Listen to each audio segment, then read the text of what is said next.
azaldu direla bi udalerriek egindako lana, alde batetik alokairuzko merkatuaren bilakaeraren inguruko estudioa egin eta jakiteko zenbaterainoko tensionamendua daukaten, eta bestetik horri erantzunez plangintza zorrotz eta xe bat gaineratuz. Nik ez ditut errepikatuko hemen emandako zifrak, inor baino beto beraiek ondo azaldu dituztelako eta ezagutzen dituztelako.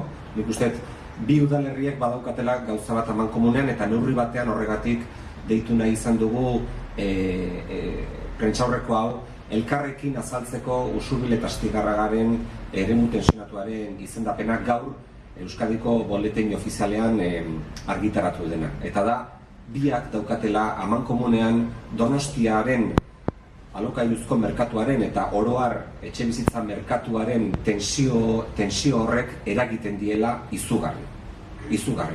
Hori gertatzen ari da, hemen Astigarragan gertatzen ari da Usurbilen, baina baita ere Lasarte Horian gertatzen ari da, Errenterian gertatzen ari da, Pasaian, eta horrek esan nahi du, mugaz gaindiko eta udalerriek dauzkaten eskumenetatik haratago, hainbat eta hainbat erabaki hartu behar ditugula, eta horien artean, segurazki, eraginkorrena tensiopeko eremu izendatzea dela. Ez dauka zentzurik bakarrik Donostia edo bakarrik Errenteria edo bakarrik Lasarte Horia izendatzea ezpada, eremu metropolitano guztia izendatzen ez degula.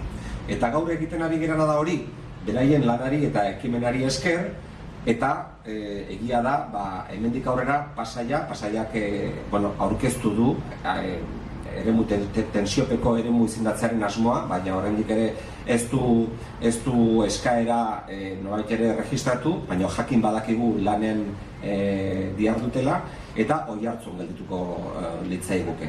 Hortik aurrera, oraingoz behintzat Urnietak ez ditu baldintzak betetzen, baina gainerako udalerri guztiak tensiopeko eremu izendatuta egongo lirateke. Eta horrek, pixka bat, bai alkatek aurretik azaldu dutenaren ildotik, horrek, eta batez ere, hemendik irailera bukaerara erreferentzizko prezioen indizea publikatuko delarik, horrek gure tresna guztiak zabaltzea permitituko liguke.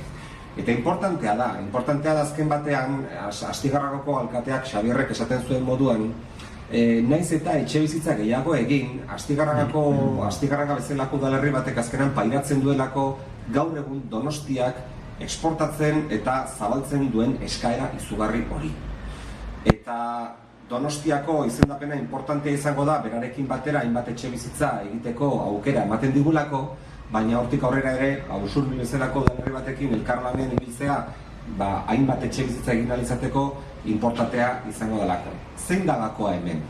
Gakoa da etxebizitzaren nolabait ere ikuspegia globala eta metropolitanoa izatea, nun eta eremu metropolitano baten nun eta jendeak ez dituen askotan eremu eta limite horiek gehiegi kontutan hartzen. Jendeak eremu honetan bizi nahi du eta askotan berdin dio Usurbilera, Astigarragara, Hernanira edo Pasaiara joatea bizi kalitatea ona baldin bada, zerbitzu publikoak onak baldin badira eta garraio bideak entorno metropolitan hori ondo lotzen baldin badu.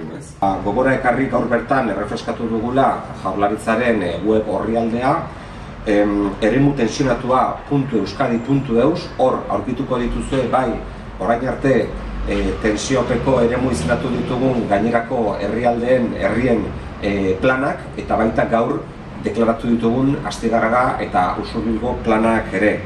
Eta baita ere, batez ere, hemendik aurrera eta batipat erreferentzizko prezioen indizea publikatzen danean hilonetako bukaeran, zeintzu bete behar eta zeintzu eskubide izango dituzte bai maizterrek eta bai etxe bizitza alokatzen dituzten jabeek.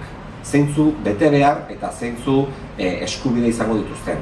Ze baita ere, gogora ekarriko nuke, hemendik urte bukaerara aprobatuko dugun lege aldaketari esker, tensiopeko eremuetan zigorrak egongo direla, baldintza berri hauek eta limite eta muga berri hauek betetzen ez dituzten jabeentzat.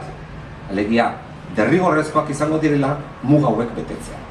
Eta zigorrak egongo direla Jaurlaritzatik, ez baldin badira betetzen. Eta bestetik, udalerriak hartzen dituzten erabakietatik haratago, tentsiopeko eremuetan ezin izango dira hemendik aurrera etxebizitza turistiko berri gehiago martxan jarri. Hori ere, Euskadiko tentsiopeko eremuetako ezaugarri berezi bada.